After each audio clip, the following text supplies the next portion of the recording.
जरूरी है। हमने ये भी सुना है, बहुत किसी बाबा जी ने, बड़े मशहूर स्कॉलर थे, उन्होंने कहा था डिग्री तो डिग्री होती, असली और नकली नहीं। ये भी हम सुनते रहते हैं, लेकिन जोक्स अपार्ट, डिग्री के साथ एक और बहुत इंपॉर्टेंट चीज़ है, and that is your brand, your personality, your skill set. How important is that, अभी हम बात करेंगे उसके बारे में। आप भी प्रोग्राम का हिस्सा बन सकते हैं। नंबर स्क्रीन पे दिया जा रहा होगा 0512331676।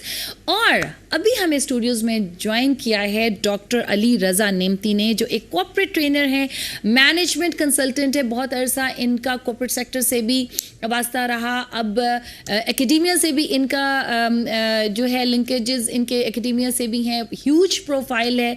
और अस्सलाम वालेकुम doctor Ali Raza Nemati, thank you so much for joining us. Thank you so much for the invitation for your programme. जबरदस्त, इतना vast profile, you know, you have been dealing with people, manage and yes you are an HR professional. Yes खवातीन और हजरात, एक बहुत important aspect मैं भूल गई, एचआर प्रोफेशनल भी है, ट्रेनिंग्स भी आप देते रहें। तो सबसे पहले तो मुझे ये बताएं, आज हम बात करने वाले हैं थोड़ी इंटरपर्सनल स्किल्स के बारे में, एंड देन परसेप्शंस, जो हम परसेप्शंस बना लेते हैं किसी भी चीज़। अब आपने मेरे बारे में बना ली होगी, मैंने आपके बारे में बना ली होगी, यू नो, एक बनी हुई। बट आज जब रियलिटी में हमारा इनकाउंटर होने वाला है, तो बहुत सारी परसेप्शंस जो हैं वो चेंज होंगी। एंड एट टाइम्स अगर ये इनकाउंटर नहीं होता तो कुछ there perceptions were greater than reality also, you know, they become greater than reality. तो क्या कहेंगे, will start off with interpersonal skills, you know. Well, thank you so much, Sama. Very interesting topic. असल में लोग interpersonal skills को समझते हैं communication skills है। इंटरपर्सनल स्किल्स में 4 डिफरेंट चीज़ें आती हैं, स्पीकिंग, राइटिंग, लिसनिंग और रीडिंग। और उसके अंदर इंटरपर्सनल स्किल्स में सबसे बड़ा इशू ये होता है कि हम लोग जब बात किसी से कर रहे होते हैं नॉर्मली, तो हमारे माइंड में डिफरेंट परसेप्शंस होती हैं। मैं कुछ मिसाल देकर वाज़े करता हूं। बिल्कुल बिल्कुल, हाँ। फॉर एग्जांपल, एक डॉक्टर है, उसके पास एक मरीज आया, उसने कहा आप, वो खांसने शुरू कर दिया, तो वो टीबी से रिलेटेड चीज़ें पूछना शुरू हो जाएगा। इसको हम अपनी लैंग्वेज में, जो कम्युनिकेशन की लैंग्वेज में, हेरिस्टिक्स बोलते हैं, शॉर्टकट्स, राइट। अब अगर हमारे माइंड में छोटी सी चीज़ है, फॉर एग्जांपल हम समझते हैं अब्बू बहुत सख्त होते हैं, क्योंकि हम देखते हैं कि अब्बू गुस्सा कर रहे हैं। अब्बू सख्त नहीं होते, अब्बू का भी वही दिल होता है, ठीक है। अच्छा, इसी तरह माँ की तरह अब बाप भी प्यार कर रहा होता है। इसी तरह हमें लगता है कि नौकरी रेफरेंस से मिलती है। बिल्कुल, ये बहुत बड़ी परसेप्शन है, रेफरेंस से। जी, आज यहाँ तो सिफारिश चल, एग्जैक्टली जी, नौकरी रेफरेंस से मिलती है। अच्छा, उसके बाद ना हमें कई दफ़ा घरों में ही होता है कम्युनिकेशन। आप देखें, कम्युनिकेशन जरूरी नहीं है कि वो डायरेक्ट में, जैसे मैं आपसे बात कर रहा हूँ, जैसे अक्सर आप जब प्रोग्राम कर रही होती हैं, आप क्यों दे रही होती हैं, हाथ हिला रही होती है ना, this is non verbal communication, right. तो घर में ना बहुत सी जगह पे नॉन वर्बल कम्युनिकेशन होके इंसान कई दफा परसीव करके उसके मुताबिक गलत एक्ट कर रहा होता है। This is all communication all across. अच्छा, वो जो अम्मा आंखें दिखाती हैं मेहमानों के बैठे हुए, वो भी तो एक verbal communication, non verbal communication है, एब्सोल्युटली राइट। अच्छा, अम्मा की आंखों को देखते ही आपका थोड़ा सा, हमारा होता था आजकल की जनरेशन के, तो यू नो, मेंटल हेल्थ हो जाते हैं, इश्यूज हो जाते हैं। अच्छा, तो अब क्या होता है कि बहुत से जो बहन भाई हैं, वो समझते हैं कि मेरी माँ मेरे बड़े भाई को या मेरी बड़ी बहन को ज्यादा प्यार करती है, राइट। सब यही समझते हैं, बड़े समझते हैं छोटों को प्यार करते हैं, छोटे समझते हैं बड़ों को प्यार करते हैं। So these are perceptual flaws. अच्छा, वो परसेप्शनल फ्लॉज पक्के होते जाते हैं, ठीक है। अब ताकि, क्योंकि बहुत से जो लोग हैं वो सुन रहे होंगे, तो मैं रेफर करता हूँ, लिली की एक थ्योरी है, परसुएशन थ्योरी। अच्छा, अब उसमें ना वो 3 चीजों की बात करता है, और अगर वो आज मैं समझा सकूं तो that will be really beneficial. अच्छा, वो बात करता है कि जो कम्युनिकेशन होती है वो जरूरी नहीं है कि हम बात करके कर रहे हो, वो सोसाइटी से भी होती है, वो हमारी फैमिली से भी होती है, वो हमारी रोड, दरख्त, हर चीज कम्युनिकेशन कर रहा होता है, राइट। फॉर एग्जाम्पल, आप बाहर निकलती है, मौसम अच्छा है, it's a non verbal communication, you feel good to you feel, and your communication will get better, right. अच्छा, कम्युनिकेशन से आपका एटीट्यूड बनता है, एंड द वे, जो बेस होती है आपका बिहेवियर का। अब कम्युनिकेशन अगर आपके दिमाग में ठीक नहीं हुई ना, फॉर एग्जांपल, नौकरी तो रेफरेंस से मिलती है, फायदा नहीं, पाकिस्तान एक अच्छा मुल्क नहीं है, पाकिस्तान कभी ग्रो नहीं कर सकता, हमारे XYZ में ये इशू है, उसमें ये इशू है, मेरा भाई मुझसे प्यार नहीं करता, and so on so fourth, right. ये परसेप्शंस बिल्ड होने की वजह से, you keep on injecting that negativity in your mind, and as your mind controls your body, so you start developing that aura around you, you know, absolutely that right, negative aura. Absolutely right. And then you develop that attitude, and then that attitude leads to the behavior. Exactly. ठीक है। और इसलिए कहते हैं कि if you get 8 hours to cut down a tree, spend 6 hours in sharpening your axe. For example, अगर एक इंसान को 8 घंटे एक दरख्त काटने के लिए मिले, तो वो 6 घंटा अपना आरा तेज करे। This is the core of communication, right. और होता इंसान ये कि हम लोग फौरन जंप टू अ कंक्लूजन करते हैं। हम लोग जो, हाँ, कि मुझे तो लगता है कि तुम ऐसा सोच रहे होगे, मुझे तो लगता है कि तुम्हारे माइंड में, मुझे लगता है ना, वो हर चीज से ऊपर होता है, you know.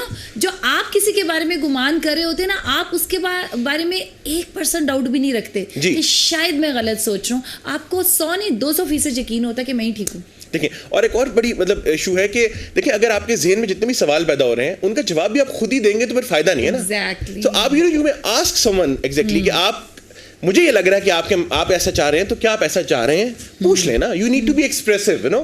So this is what the basic और फिर then you need to trust the answer of other person. अगला आपको कह रहे हैं नहीं मैं ऐसा नहीं कर रहा, नहीं तुम तो ऐसे ही कह रहे हो, अब ये क्या, आपकी परसेप्शन इतनी ज्यादा स्ट्रांग है कि अगले को मौका ही नहीं दे रहे और उसकी बात पे आप ट्रस्ट भी नहीं कर रहे। ये भी परसेप्शन का कसूर है। अब मुझे अब देखिए, अब इंपॉर्टेंट क्या है कि आपका बिहेवियर, आपका ऑरा, आपकी सोल ठीक ही तब हो सकती है जब आपकी कम्युनिकेशन आपके दिमाग में जो जा रही है वो ठीक हो। If you are not sitting with the right people, आपके माइंड में नेगेटिव कम्युनिकेशन जाती रहेगी, आपके एटीट्यूड में आ जाएगी, आपके बिहेवियर में आ जाएगी। This is what you call interpersonal skills aura, कि जब इंटरपर्सनल स्किल्स की ऑल अक्रॉस कहानी खराब हो जाएगी, चीजें आपके माइंड में परसेप्शंस गलत बिल्ड कर देंगी, आपका बिहेवियर उसके मुताबिक हो जाएगा। अच्छा बिल्कुल। और अली एक बहुत इंपॉर्टेंट मैं आपको बताऊं यहाँ पे बात, कि आजकल बहुत बात होती है मेंटल हेल्थ के हवाले से, और mental health is one topic which is a lot talked about but seldom understood. Why?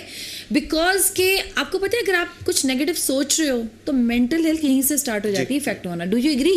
जी, आप अभी डोपामिन की बात कर रही थी पिछले में। So we normally work for dopamine, serotonin, right, दो हार्मोन्स जो कि हैप्पीनेस हार्मोन होते हैं। लेकिन जब नेगेटिव सोचते हैं इट्स कॉर्टिसोल। मतलब यू नो, आप, हालांकि मैं एमबीबीएस डॉक्टर नहीं हूँ, पीएचडी हूँ, लेकिन ऑफ कोर्स माय डॉक्टर तो है ना, डॉक्टर होता है, पीएचडी एमबीबीएस नहीं। जी, सो लेकिन जो नेगेटिव हार्मोन होता है ना, फिर हमारे भी it brings stress to us. हमारा कॉन्फिडेंस शैटर करता है, हम बात नहीं कर पाते लोगों के सामने। और मैं आपको एक और चीज़ भी बताऊं इसमें, मैं तो डॉक्टर भी नहीं हूं, ना पीएचडी ना दूसरी, लेकिन एक बड़ी इंपॉर्टेंट बात बता रही हूँ कि जब ये स्ट्रेस हार्मोन रिलीज होता है ना, तो ये आपका इंसुलिन लेवल बढ़ा देता है, जिससे आपके अंदर ओबेसिटी भी आती है और आप डायबिटिक भी हो सकते हैं। सी कितनी इंपॉर्टेंट बात की, क्या कहेंगे आप? बिल्कुल सही कह रही हैं। और असल में ये जो हमारे, असल में this all depends upon the thinking process, right. तो हमारा जो थिंकिंग प्रोसेस है वही हमारी कम्युनिकेशन, वही ऑरा, वही चीजें सारी आगे लेके चलता है। अच्छा, एक बड़ी आप भी हमारे एक मुश्किल सी टर्मिनोलॉजी है, मुश्किल बातें भी हम थोड़ी सी करेंगे। ये जो साइकोलॉजिकल कॉन्ट्रैक्ट है, व्हाट इज दैट? जी, असल में साइकोलॉजिकल कॉन्ट्रैक्ट शुरू में, क्योंकि आप भी कॉर्पोरेट सेक्टर को जानती हैं, ये एक ऑर्गेनाइजेशन लेवल पे टर्म बताई थी कि साइकोलॉजिकल कॉन्ट्रैक्ट ये होता है कि आप ऑफिस में काम कर रहे हैं और आपको लगा कि मैंने तो बहुत अच्छा काम किया, और जब अप्रेजल्स की बारी आई तो आपने कहा सर आपने तो मेरा अप्रेजल 3 कर दिया, मतलब आउट ऑफ 1 to 5 3 कर दिया। क्या बात है, क्या याद करा दिया आपने जी मुझे। तो आपने 3 कर दिया, वो कहते हैं हाँ, तो क्योंकि तुमने काम उतना किया ना तो तुम्हारा 3 कर दिया। अब उसके साइकोलॉजिकल कॉन्ट्रैक्ट में ये था कि मैं काम करूंगा तो क्योंकि उस फला इंसान की प्रमोशन हुई है तो मेरी भी प्रमोशन होगी। हालांकि अगर कोई कॉर्पोरेट के लोग सुन रहे हैं तो इस तरह होता है कि once you do whatever is required, you meet expectation, you do not exceed expectation. तो उसकी वजह से फिर उसका साइकोलॉजिकल कॉन्ट्रैक्ट ब्रीच हो जाता है, टूट जाता है। जब वो टूटता है तो एक नेगेटिव फीलिंग डेवलप होती है ऑर्गेनाइजेशन के बारे में, जिसे कहते हैं सिनिसिज्म, एम्प्लॉय सिनिसिज्म, कि वो नेगेटिव फीलिंग ऑर्गेनाइजेशन के बारे में डेवलप होगी साइकोलॉजिकल कॉन्ट्रैक्ट ब्रेक होने से। अब साइकोलॉजिकल कॉन्ट्रैक्ट जो बना है वो ऑर्गेनाइजेशन की गलती नहीं है, वो इंसान की गलती है ना।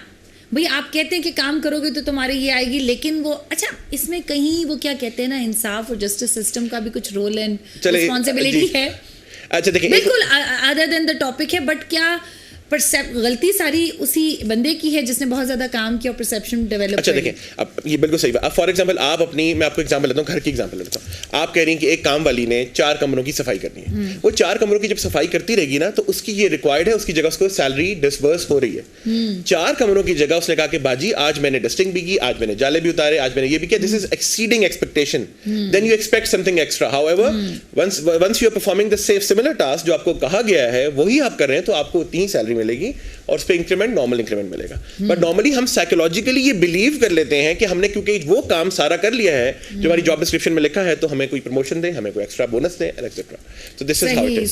सही। अच्छा आपने एक और बड़ी इंपॉर्टेंट बात भी की थी, जब इंटरपर्सनल स्किल्स की आप मुझे 4 वो बता रहे थे जुज, तो उसमें एक था लिसनिंग। अच्छा वो कहते हैं ना, वो ये listen half, act double and react triple.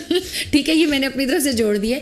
How important is this कि you become a good listener, और ये कैसे बन सकते हैं? क्योंकि होता ये है कि आदि बड़ा मुश्किल होता है अगले को सुनना, हालांकि अगर हम अपने अतराफ में देखें तो हमें वो दोस्त बड़ा प्यारा लगता है जो हमारी बात सुन ले।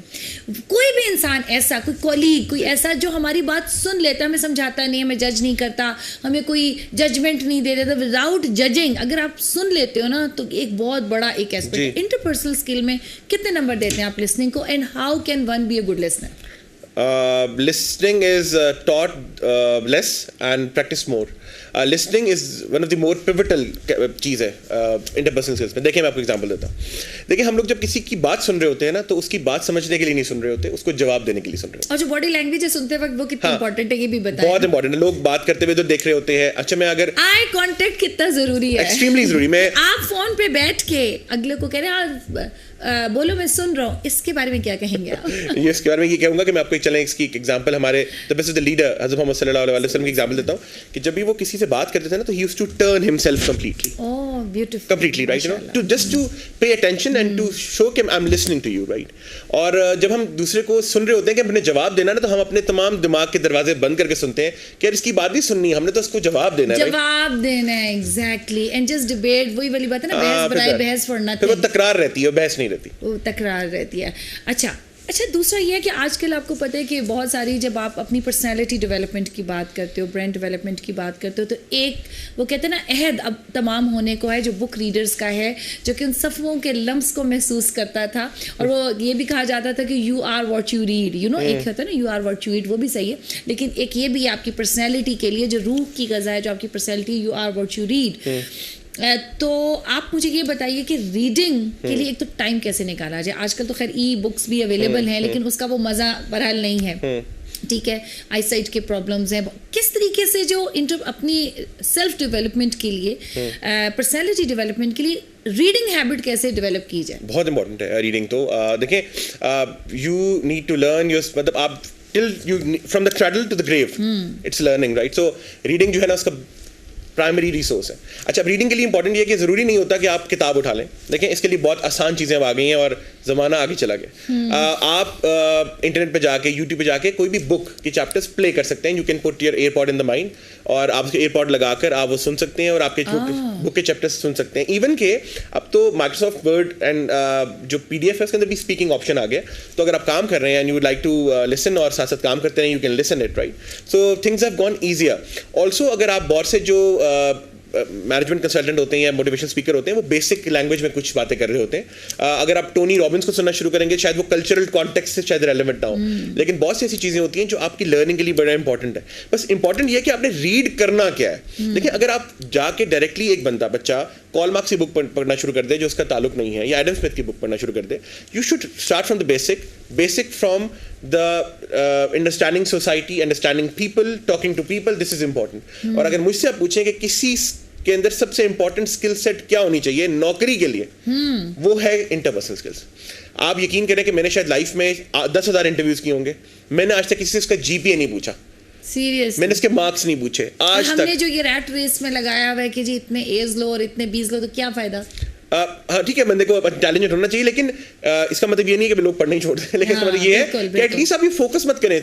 जी, कोई बच्चा आगे बोलता है मेरा इतना GP है, we are not interested right. We are more interested to skill set, and the most important skill set is communication, interpersonal skills. अच्छा, ये आपने इतनी इंपॉर्टेंट बात की ना, यू नो व्हाट, एक मैं भी यहाँ पे वाकया आपके साथ शेयर करना चाहूँगी कि एक फीमेल थी जो कि बहुत पढ़ी लिखी थी. अच्छा, होता क्या था कि जी वो ये कहती थी कि जो CSS का एग्ज़ाम है उनके पास काफ़ी सारी डिग्रीज थी. अब इंटरपर्सनल स्किल्स की क्या है, वो हमेशा इंटरव्यू में रह जाती थी. अच्छा, अब समहाउ मेरा जो उससे इंटरेक्शन था, she was teaching in an academy, में कहती थी इसके पास इतनी सारी डिग्रीज हैं, इतनी टैलेंटेड है, इसके पास कोई अच्छी जॉब नहीं. I don't know why she is teaching in an academy. और टू बी वेरी ऑनेस्ट, कि मुझे कहीं से एक अपॉर्चुनिटी मिली कि एक बहुत बड़ी कंपनी थी, तो उनको लोग चाहिए थे, तो I referred her to that company. अच्छा, अब कुछ लोग और भी मैंने रेफ़र किए थे, उन सबको कॉल्स आई और उनको इंटरव्यू की कॉल आई. तो मुझे जब कहीं और से पता चला कि जी आज इंटरव्यूज़ हैं, तो I just thought about that girl जिसको मैंने रेफ़र किया. तो मैंने उससे पूछा कि आज इंटरव्यू है तो तुम नहीं गई हो? कहती मुझे तो इंटरव्यू के लिए कॉल नहीं आई. तो मैंने कहा तुम्हें कैसे हो सकता है कॉल नहीं आई? बिकॉज जब मैंने पूछा उस रेलिवेंट कंपनी से, उन्होंने कहा जिस बंदे ने उसको इंटरव्यू कॉल करने के लिए कॉल की, और she was so unimpressive in talking, कि उसने बात गोल करके ख़त्म कर दी और उससे बुलाया ही नहीं.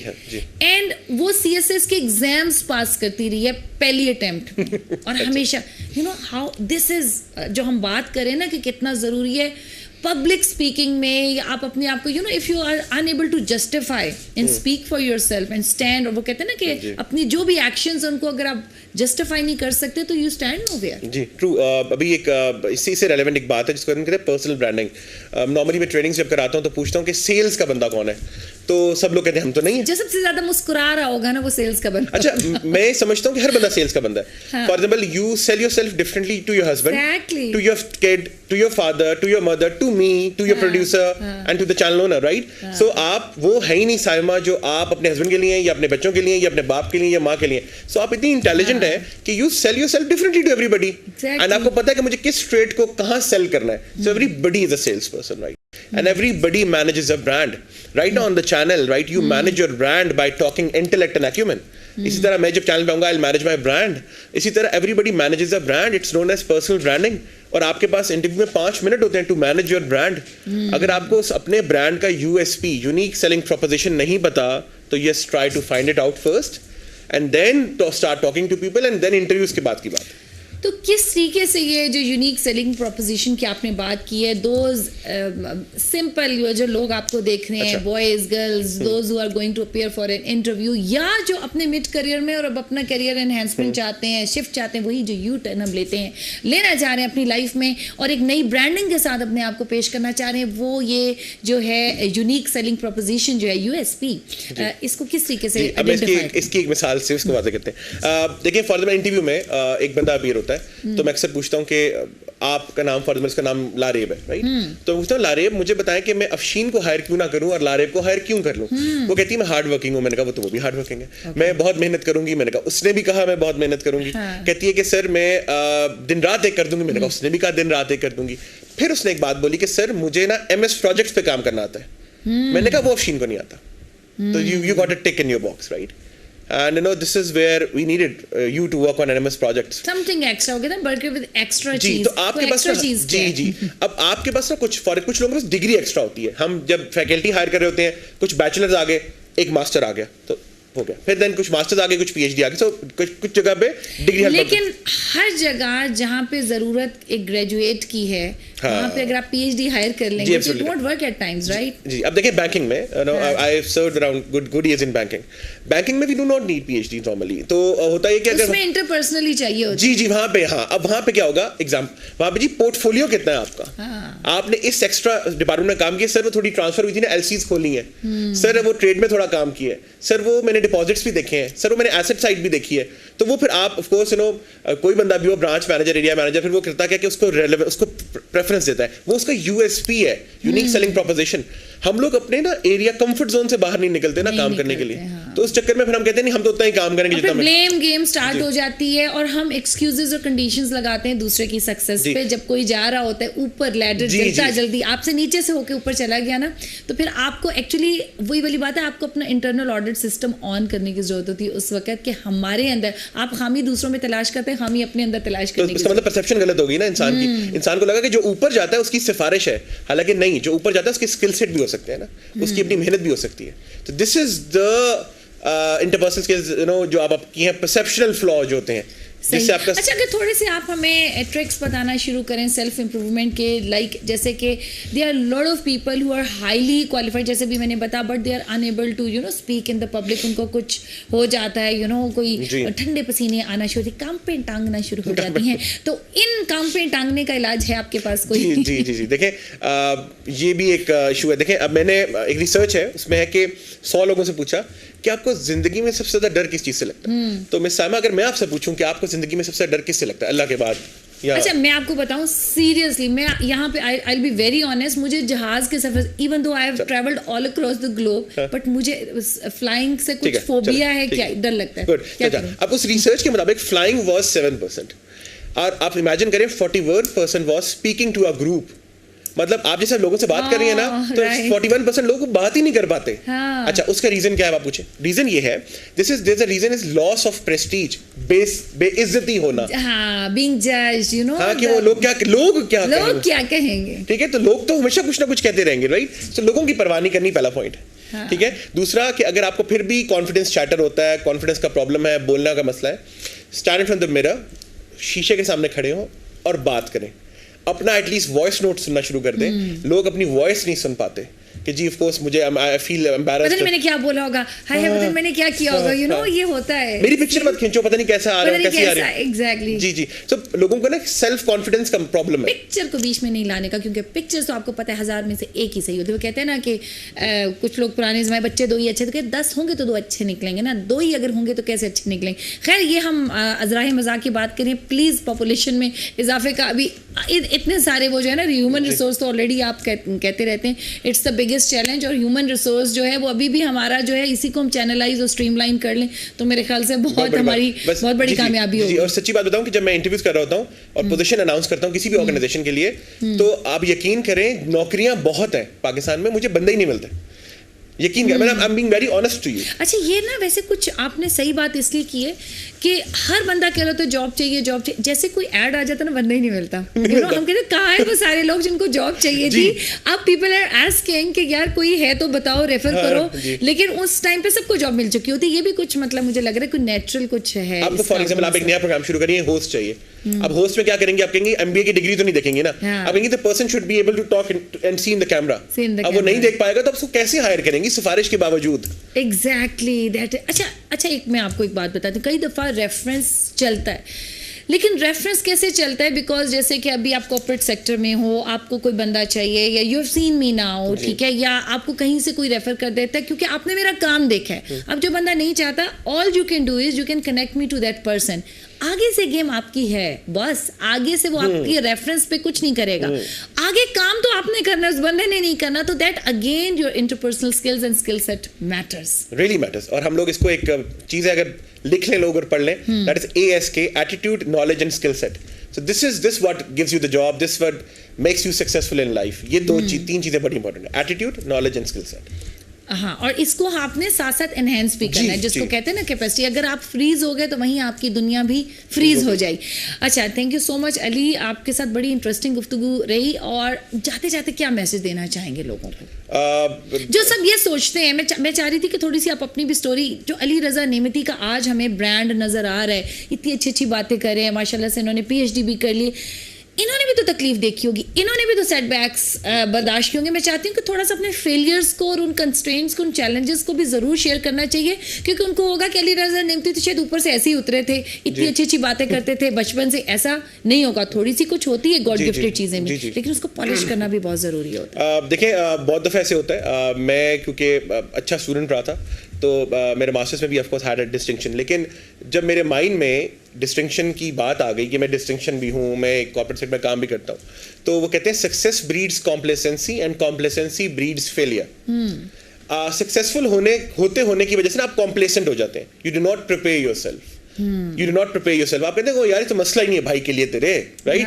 जब आप ये कहते हैं ना तेरे भाई के लिए मसला नहीं है, and this is the time वहीं पे पता वहीं पे मसला ऐसा होता है, बिल्कुल ठीक है। अब मैं आपकी एक तारीफ करता हूँ, मैं देख रहा हूँ आपके सामने 3-4 पेपर्स पढ़े हैं, you written some pointers, right? अब आप तो डेली प्रोग्राम करती हैं, आप कहती हैं मैं एक्सटेम्पोर बोलूंगी, मुझे पॉइंटर लिखने की क्या जरूरत है? बट इफ योर सक्सेस आपको कंप्लेसेंट बना देती ना, तो आपका उसी प्रोग्राम में फेलियर हो जाता है, ऐसे ही। But you didn't do that. तो इसीलिए पहला पॉइंट तो ये कि आपकी सक्सेस आपको फेलियर की तरफ नहीं लेके जाना चाहिए, कॉम्प्लेसेंट मत हो। दूसरा, keep learning in your life. Third, never jump to a conclusion. छोटी सी स्टोरी सुना देता हूँ। एक ट्रेन में एक बच्चा और माँ ट्रेवल कर रहे थे और एक बाबा जी बैठे हुए थे, और बाबा जी को वो बच्चा माँ को कह रहा था कि मामा देखें जो बादल है ना हमारे साथ मूव कर रहे हैं, ऊंचा सा, एंड बच्चा बड़ा था 20-22 साल का। तो वो बाबा जी ने देखा ये क्या बात कर रहा है, उसने कहा मामा देखिए अब तो सूरज भी हमारे साथ मूव कर रहा है। तो उस बाबा जी ने कहा कि आप इसको हॉस्पिटल लेके जाएं, बच्चे को क्या बातें कर रहा है? उसने कहा अभी तो हॉस्पिटल से आया है क्योंकि इसकी आंखें ही नहीं थी, आंखों का ऑपरेशन हुआ ना, कि started seeing the life for the very first time. So the message is stop jumping to a conclusion. Exactly. And another message जो अली रज़ा नेमती ने अभी दिया है वो ये दिया है कि don't worry about the people, because जो सबसे ज़्यादा वेरिएबल फैक्टर है ना वो लोगों का ओपिनियन है। जितनी जल्दी वो आपके बारे में चेंज होता है, अगर आपको इस चीज़ का अंदाज़ा हो, and once you look back in your life तो आपको खुद ही अंदाज़ा हो जाएगा कि कौन लोग 10 साल पहले आपके बारे में क्या सोचते थे और आज क्या सोचें। Thank you so much Ali, it was lovely having you on my show. And इसके साथ ही जनाब आप लोग कहीं नहीं जाइएगा, because we are coming back with another amazing guest. Just stay with us, मिलते हैं छोटे से ब्रेक के बाद।